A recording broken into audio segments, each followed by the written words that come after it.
या न्यूज बुलेटिनचे मुख्य प्रायोजक आहेत महाराष्ट्रातील अग्रगण्य सुवर्णपेढी चंदूकाका सराफ अँड सन्स प्रायव्हेट लिमिटेड। या न्यूज बुलेटिनचे सहप्रायोजक आहेत ॲक्रोपोलिस सिस्टीम पुणे।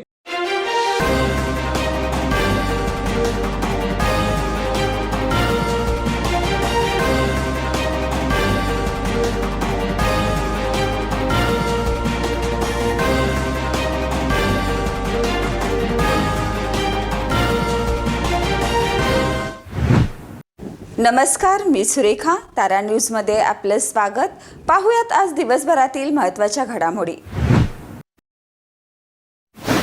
कोल्हापुरात करवीर निवासिनी अंबाबाई मंदिरामध्ये पश्चिम महाराष्ट्र देवस्थान समितीकडून दर्शनासाठी येणाऱ्या भाविकांसाठी चप्पल स्टँड सुविधा करण्यात आल्यात। मंदिराच्या भिंतीलाच खेटून असलेल्या दुकानावर कोल्हापूर महापालिकेच्या अतिक्रमण विभागाकडून कारवाई करण्यात आल्यानंतर मोठा राडा झालाय।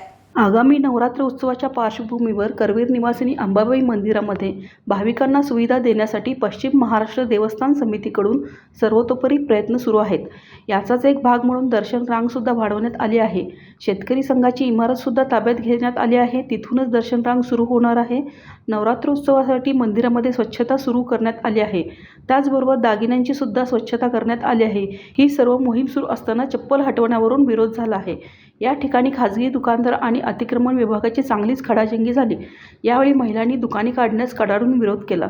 त्यामुळे अतिक्रमण विरोधी पथकाला महिलांच्या रोषाला सामोरे जावे लागले। महानगरपालिकेने जेसीबी आणून अंबाबाई मंदिराच्या भिंतीला लागून असलेली सर्वच दुकाने हटवली। यावेळी दुकानदारांनी कारवाई करण्यास विरोध केला। मात्र अतिक्रमण विभागाने आपली कारवाई सुरूच ठेवत भिंतीला लागून असलेली सर्वच दुकाने काढली। काही महिलांना अश्रू अनावर सुद्धा झाले। आम्ही जायचं तरी कोठे अशी विचारणा त्यांनी यावेळी केली। गेल्या 25 ते 30 वर्षापासून आमची दुकाने या परिसरात असून अचानक या पद्धतीने कारवाई का करण्यात येत आहे असा सवालही त्यांनी केला। अंबाबाई मंदिराच्या तोंडावर जी मूळ भिंत आहे ती भिंत भाविकांना दिसायला हवी अशी मागणी गेल्या अनेक दिवसापासून होत होती। मात्र या भिंतीला लागूनच चप्पलांचे स्टँड आहेत। त्यामुळे मूळ बांधकाम नेमकं कसं आहे, मंदिराची रचना कशी आहे हे या चप्पल स्टँड आड झाकलं गेलं आहे। तिकडे पश्चिम महाराष्ट्र देवस्थान समितीने नवं आणि अधिकृत चप्पल स्टँड उभं केलं आहे। मात्र जे खाजगी चप्पल स्टँड आहेत त्यामुळे मंदिराचे मूळ बांधकाम झाकलं गेलं होतं तेच हटवण्याचा प्रयत्न महानगरपालिकेने केला आहे। दरम्यान आम्ही गेल्या 20-25 वर्षापासून इथे चप्पल स्टँड लावत आहोत। हे चप्पल स्टँड हटवलं तर आम्ही करायचं काय असं या दुकानदारांचं म्हणणं आहे। या कारवाईविरोधात आम्हाला नोटीस वगैरे काही दिली नाही। आम्हाला सरकारने न्याय द्यावा। आमचं 15-20 जणांचं चप्पल स्टँड आहे। हे सर्व प्रकरण कोर्टात आहे तरीही महानगरपालिकेने कारवाईला सुरुवात केली आहे असा आरोप खाजगी चप्पल स्टँड मालकांनी केला। मराठा समाजाला आरक्षण देण्यासाठी सरकार टाळाटाळ करत आहे। आरक्षणासंबंधी बैठक घेण्याचा शब्द देऊनही तो पाळला जात नाही। मनोज जरांगे पाटील यांनी 40 दिवसाची मुदत दिली आहे। त्या मुदतीत आरक्षण द्या, अन्यथा 24 ऑक्टोबर नंतर सरकारला महागात पडेल असा इशारा सकल मराठा समाजाने दिला आहे। मराठा समाजाला आरक्षण देण्यासाठी सरकार उदासीन असल्याने सकल मराठा समाजाने मिरजकर तिकटीला जेलभरो आंदोलन करीत सरकारचा निषेध केला। एक मराठा लाख मराठा आरक्षण आमच्या हक्काचं नाही कुणाच्या बापाचं, कोण म्हणते देत नाही घेतल्याशिवाय राहत नाही, या सरकारचं करायचं काय अशा घोषणांनी परिसर दणाणून गेला। यावेळी शिवसेनेचे जिल्हाप्रमुख संजय पवार, विजय देवणे, बाबा इंदुलकर, RK पवार, आदिल फराज, दिलीप देसाई, बाबा पार्टे उपस्थित होते। नवरात्र उत्सवाच्या पार्श्वभूमीवर कोल्हापूर शहरातील प्रमुख रस्त्यांची, मंदिर परिसरातील रस्त्याचे व पालखीच्या मार्गावरील रस्त्यांच्या पॅचवर्कची कामे तातडीने पूर्ण करा अशी सूचना प्रशासकीय के मंजुलक्ष्मी यांनी दिली। नवरात्रोत्सवाच्या पार्श्वभूमीवर महापालिकेच्या वतीने करण्यात येणाऱ्या सुविधांचा आढावा प्रशासकीय मंजुलक्ष्मी यांनी घेतला। खानविलकर पेट्रोल पंपाजवळ उभारण्यात येणाऱ्या स्टॉलसाठी आवश्यक सुविधा उपलब्ध करून द्या। उत्सव काळात 12 ठिकाणी असलेल्या पार्किंगच्या ठिकाणी लाईट व स्वच्छतागृहाची व्यवस्था करा। आरोग्य स्वच्छता विभागाने मंदिर परिसरात 3 शिफ्टमध्ये स्वच्छता करावी। अंबाबाई मंदिर परिसरात, टेंबलाई मंदिर परिसरात पर्यटकांना कचरा टाकण्यासाठी बकेटची सुविधा उपलब्ध करून देण्यात यावी इत्यादी सूचना प्रशासकाने दिल्या। कळंब्यासाठी दररोज 1.5 MLD पाण्याची गरज लागते। ही गरज भागवण्यासाठी तलाव्यातून रोज 1.5 MLD पाणी उपसा केला जातो।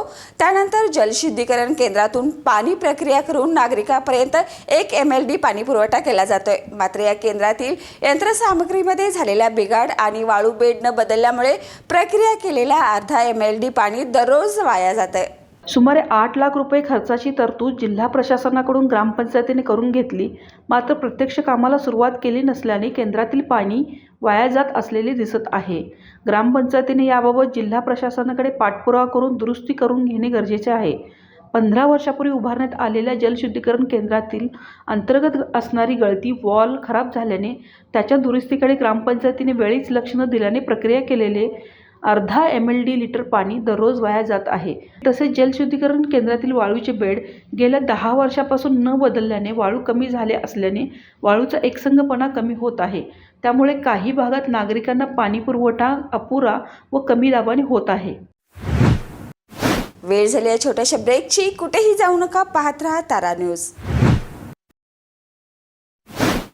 या न्यूज बुलेटिनचे मुख्य प्रायोजक आहेत महाराष्ट्रातील अग्रगण्य सुवर्णपेढी चंदूकाका सराफ अँड सन्स प्रायव्हेट लिमिटेड. या न्यूज बुलेटिनचे सहप्रायोजक आहेत ॲक्रोपोलिस सिस्टीम पुणे. ब्रेक नंतर पुन्हा एकदा आपलं स्वागत. जिल्हा उपनिबंधक कार्यालयाच्या वतीनं शेतकरी सहकारी संघाच्या निवडणुकीची प्रक्रिया सुरू केली आहे. विहित नमुन्यामध्ये प्रारूप मतदार यादी तातडीने सादर करण्याचे आदेश जिल्हा उपनिबंधक नीलखंड करे यांनी संघ प्रशासनाला दिले. शेतकरी संघावर अशासकीय प्रशासक मंडळ कार्यरत आहे. या मंडळाला शासनाने 12 डिसेंबर 2023 पर्यंत मुदत दिली आहे. दरम्यान माजी संचालकांनी संघाची निवडणूक घ्यावी यासाठी मुंबई उच्च न्यायालयात दावा दाखल केला होता. न्यायालयाने संघाची निवडणूक प्रक्रिया तातडीने सुरू करा असे आदेश जिल्हा उपनिबंधकांना दिले आहेत.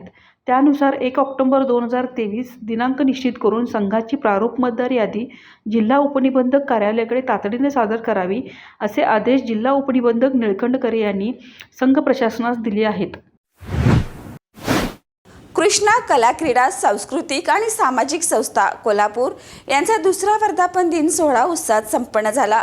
या निमित्तानं क्रीडा कृष्णा फाउंडेशनच्या संस्थापिका अध्यक्षा सोनाली राजपूत यांनी जिल्ह्यातील होतकरू आणि सामाजिक संस्थांना कृष्णा अभिमान पुरस्कार देऊन त्यांचा गौरव केला.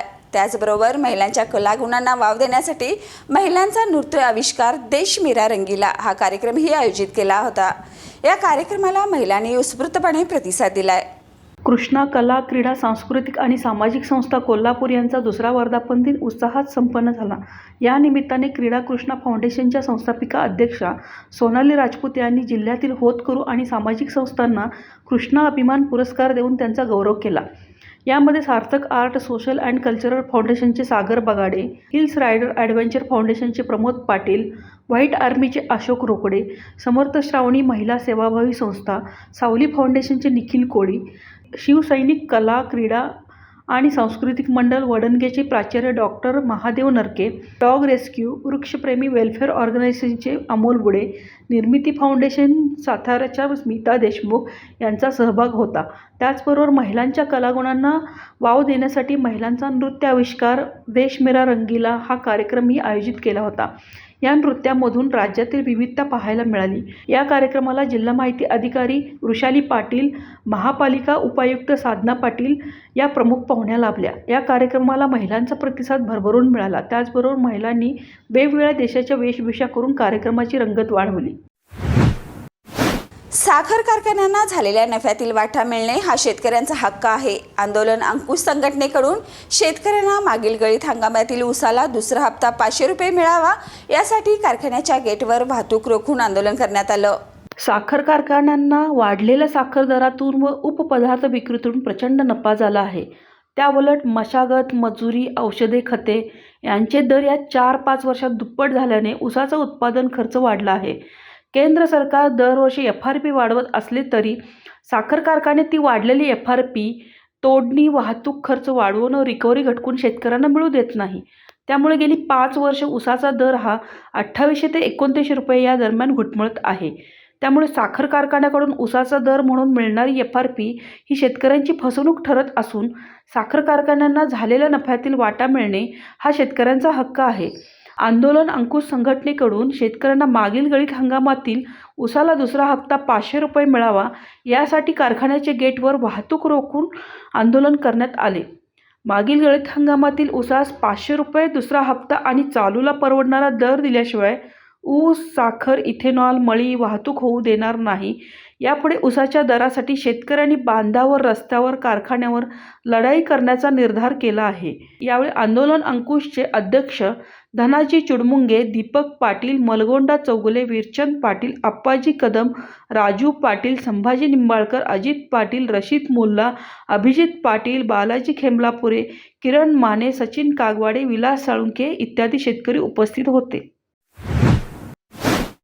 शिवाजी पार्क मैदानातील दसरा मेळाव्याच्या आयोजनावरून शिंदे गटाने माघार घेतली आहे. त्यामुळे ठाकरे गटाच्या दसऱ्याला शिवाजी पार्क मैदानात दसरा मेळावा घेण्यास मार्ग मोकळा झाला आहे. शिंदे गटाने अचानक एकाएकी माघार का घेतली असा प्रश्न विचारला जातोय. त्यावर दादरमधील शिवसेनेचे स्थानिक आमदार सदा सरवणकर यांनी माघार का घेतली त्यामागची भूमिका स्पष्ट केली. दसरा हा हिंदूंचा सण आहे. हिंदूंच्या सणामध्ये वाद नको असं एकनाथ शिंदे यांचं मत आहे. सण आनंदात साजरे व्हावेत हे शासनाचं धोरण आहे. त्या दृष्टीने मुख्यमंत्री एकनाथ शिंदे यांनी समजूतदारपणाचं एक पाऊल उचललं आहे. आझाद मैदान, क्रॉस मैदानाची तयारी सुरू केली. मला तसे निर्देश मिळालेत असं सदा सरवणकर म्हणाले. दसऱ्याच्या मेळाव्याच्या निमित्ताने शिवसेना प्रमुखांनी 50 वर्ष हिंदुत्वाचे ज्वलंत विचार दिले. तेच विचार दसरा मेळाव्यात ऐकायला मिळावेत हीच आम्हा शिवसैनिकांना अपेक्षा आहे असं सरवणकर म्हणाले. ठाकरे गटाला लोकांची सहानुभूती मिळू नये म्हणून असा निर्णय घेतला का या प्रश्नावर सरवणकर म्हणाले की आम्ही कुठल्याही वादाच्या विरोधात आहोत. काम करून संघटना मोठी करावी, जनतेची सेवा करावी ही शिवसेनेचे मुख्य नेते एकनाथ शिंदे यांचं धोरण आहे. त्या धोरणाला अनुसरूनच उत्सव जल्लोषात साजरा व्हावा, कुठे विघ्न नको ही निश्चित भावना आहे. असा निर्णय का घेतला? शिवाजी पार्क मैदान मिळवण्यासाठी 1 ऑगस्टला शिवसेना युबीटीचा अर्ज आहे आणि 7 ऑगस्टला शिंदे गटाने पत्र दिलं.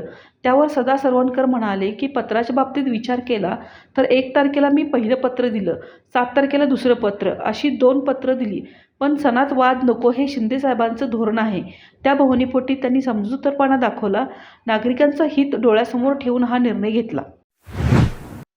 तर या होत्या आज दिवसभरातील महत्त्वाच्या घडामोडी.